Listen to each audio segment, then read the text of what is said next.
Bonjour, nous sommes ici au Salon de l'analyse technique 2013 avec Eric Lefort qui vient d'animer une conférence globalement sur les indicateurs en reprenant des données statistiques également, etc. Donc une conférence qui était assez concrète. L'idée là ici c'est de vous présenter. Pour ceux qui ne vous connaissent pas, il y en a beaucoup qui vous connaissent sur internet parce que vous êtes assez actifs notamment par rapport au site ProAT qui devient Univers Bourse.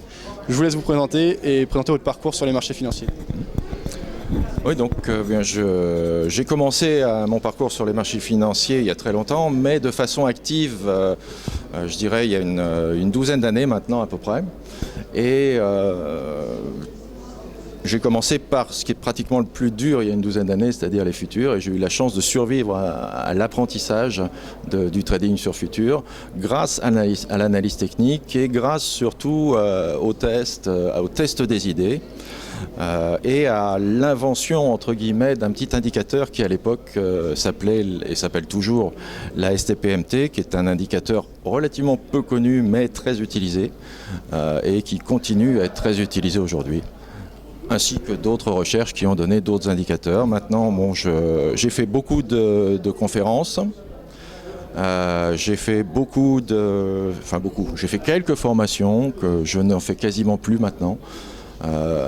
Parce que c'est beaucoup de travail. J'ai écrit un livre que je dois réécrire, mais je suis très en retard. D'accord. Alors, comme j'ai dit, vous êtes assez connu et reconnu. Là, on peut vous voir dans des conférences sur l'analyse technique. Comme vous avez dit, vous animez des formations, vous avez écrit un livre.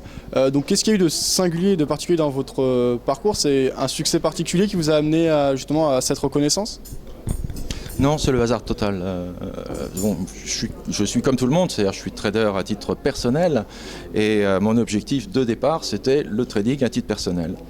Et puis j'ai fait partie de cette petite communauté au départ qui était ProAT, qui a grossi et qui a demandé des moyens techniques, et pour la financer en fait il a fallu faire rentrer de l'argent.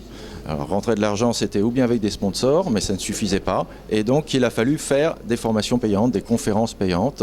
Et pour ce faire, on m'a appelé pour financer en fait l'évolution du site ProAT, qui est un site de communauté avec des gens qui essayent de s'entraider pour réussir dans le trading et comprendre l'analyse technique et la bourse.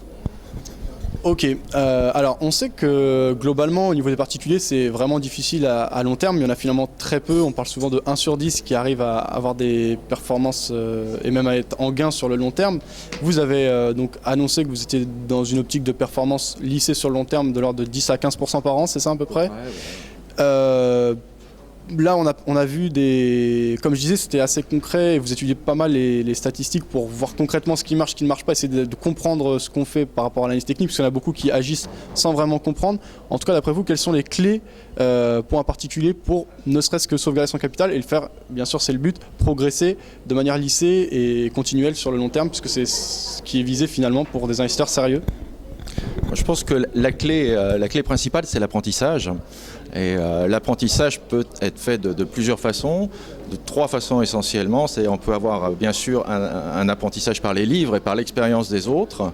Ensuite, un apprentissage par la vérification de l'expérience, c'est ce que les gens appellent communément le backtest. Et puis l'apprentissage personnel. L'apprentissage personnel qui lui n'est pas quantifiable, qui s'appelait, nous on appelait ça à l'époque, les anciens, manger du graphe. Il fallait, pour progresser, il fallait manger du graphe. Ça voulait dire qu'il fallait être devant le marché et puis le voir évoluer, intégrer progressivement X fois les types d'évolution, et le cerveau fait une synthèse avec certains éléments qui font que quelquefois on se retrouve dans le marché et on ne sait pas pourquoi, mais on sait que là il va falloir vendre et pas acheter. On le sent, si vous voulez, parce que c'est un ensemble de déjà-vu qui fait que pour nous le sens devient évident, et ça peut se faire en quelques secondes.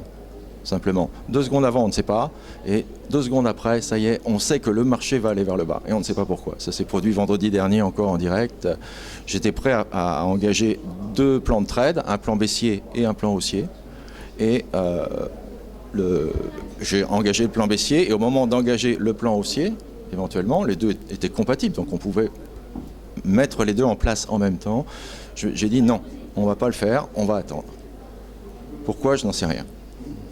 Je suis incapable de vous le dire, et ça fait partie des choses un petit peu énervantes, parce que ça, c'est pas backtestable. Ok, merci beaucoup avec le fort et puis bonne continuation pour ce salon. Merci à vous.